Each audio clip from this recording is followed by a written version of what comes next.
এই যে বাচ্চাকে আপনি শুধু রোদ লাগাবেন, রোদ লাগালে রোদে কি এনাফ ওর ভিটামিন ডি তৈরির জন্য? আর কোনো কিছু লাগবে?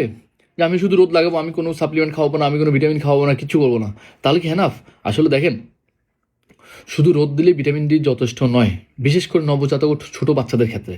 আপনি বড় মানুষ, আপনার কাছে সমস্যা নেই, কিন্তু নবজাতক আর ছোট বাচ্চাদের বিষয়টা আলাদা। হ্যাঁ, কারণ তাদের প্রতিদিন ডেইলি আমরা 400 ইন্টারন্যাশনাল ইউনিট রোদ প্রয়োজন হয়। তো এখন আসেন, এখন যুক্তিটা হলো কেন শুধু রোদে ভিটামিন ডি পূরণ হয় না? মনে করেন যে রোদ সব জায়গায় পাওয়া যায় না। হ্যাঁ, শহরে অনেকে থাকে, ইনডোরে থাকে, তারা রোদ পায় না। অনেকে জিজ্ঞেস করি রোদ লাগান, বলে যে এখন তো রোদ, এখন তো 10-15 দিন তো রোদেই উঠে নাই। এই যে 10-15 দিন গেল, এত ঠান্ডা, এই 10-15 দিন তো রোদে উঠে নাই। আপনার কথা ঠিক আছে, আপনি রোদ লাগান, কিন্তু 10 থেকে 15 দিন যে রোদ উঠে নাই, প্রতিদিন যে 400 ইউনিট প্রয়োজন, সে 400 ইউনিট আপনি ঘাটতি কীভাবে পূরণ করবেন? হ্যাঁ, আবার অনেক সকালে রোদে বসানো হয় অল্প সময়, এত বেশি সময় বাচ্চাকে বসায় না। আবার অনেকে কম বলে রোদে বসালে বাচ্চা কালো হয়ে যাবে। হ্যাঁ, আবার অনেক সময় বাচ্চাকে জামা কাপড় পরায়া রোদে বসানো হয়। এই বেশিরভাগ সময় যেমন কাপড় ঢাকানো ঢাকা থাকে, তখন কিন্তু আপনার ভিটামিন ডি লাগে না। আবার বাচ্চার ত্বক ত্বক যদি কালো গাঢ় রঙের হয়, বিশেষ করে কালো বা শ্যামলা বর্ণের হয়, তার শরীরে আম ভিটামিন ডি কম ঢুকবে। আবার যদি ত্বক যদি আপনার হালকা রঙের হয়, ফর্সা রঙের, তার শরীরে ভিটামিন ডি আপনার বেশি তৈরি হবে। হ্যাঁ, বেশি তৈরি হবে। সূর্যের আলোটা কালো রঙের স্কিনে কম ঢুকে এবং ভিটামিন ডি কম তৈরি হয়। আর সূর্যের আলোটা আপনার যাদের রং হালকা, গায়ের চামড়ার রং হালকা, ফর্সা রং, তাদের শরীর বেশি ঢুকে এবং ভিটামিন ডি বেশি তৈরি করে। আবার আমাদের ঋতু আছে, আমাদের বায়ু দূষণ আছে। হ্যাঁ, এই সব কিছু মিলিয়ে আপনার আমরা ভিটামিন ডি কম হয়।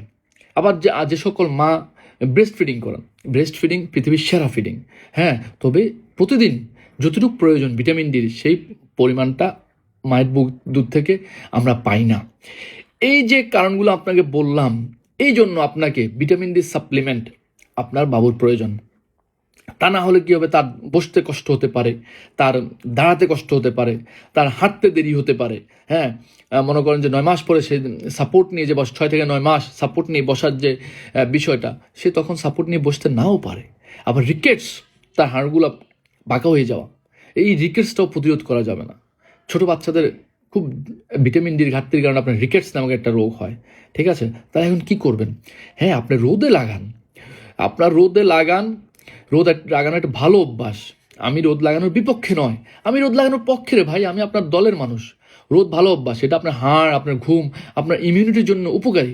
কিন্তু শুধু রোদে আমার ভিটামিন ডি পাবো, আমার সাপ্লিমেন্ট লাগবে না, আমি জাস্ট এটা একটু আপনাকে বুঝাতে চাচ্ছি যে শুধু রোদ একাই আপনার ভিটামিন ডির ঘাটতি পূরণে সক্ষম নয়। রোদের পাশাপাশি আপনি জাস্ট ভিটামিন ডি সাপ্লিমেন্টটা নেবেন আপনার ভালোর জন্য, আপনার বাবুর ভালোর জন্য। ঠিক আছে, তার হাড়গুলো মজবুত করার জন্য।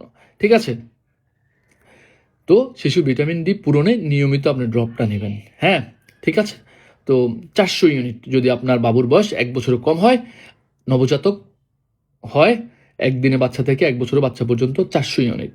হ্যাঁ, যেগুলো ড্রপ আকারে আছে সেগুলো 1 ফোঁটা দিলেই হয়ে যাবে। 400 ইউনিট পেয়ে যাবে। বুকের দুধ খাওয়ানোর পরপরই আপনি তাকে দিয়ে দিবেন। ঠিক আছে, ভালো থাকুক আপনার নবজাতক শিশু। আবারও বলছি, শুধুমাত্র রোদ লাগালেই ভিটামিন ডির ঘাটতি পূরণ হবে না। রোদের পাশাপাশি ভিটামিন ডি সাপ্লিমেন্ট খুবই প্রয়োজন। ঠিক আছে, ধন্যবাদ।